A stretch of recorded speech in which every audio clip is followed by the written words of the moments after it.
नमस्कार, माझ्या आजच्या छोट्याशा मिनी ब्लॉगमध्ये तुम्हा सर्वांचं स्वागत. तर बघा, आता दिवाळी एवढी जवळ आली म्हणजे एकदम अशी तोंडावर आली. तर बघा, अजून शेतातली कामं चालूच आहेत.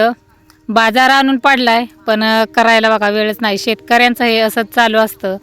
हातातलं काम सोडून म्हणलं ना तरी असं पळावं लागतं. बघा, आता शेताला ऊसाला खाया घालून घ्यायचं आहे. आता हे आमचं घरापासून थोडंसं लांब आहे शेत, त्यामुळं गाडीवरच यावं लागतं.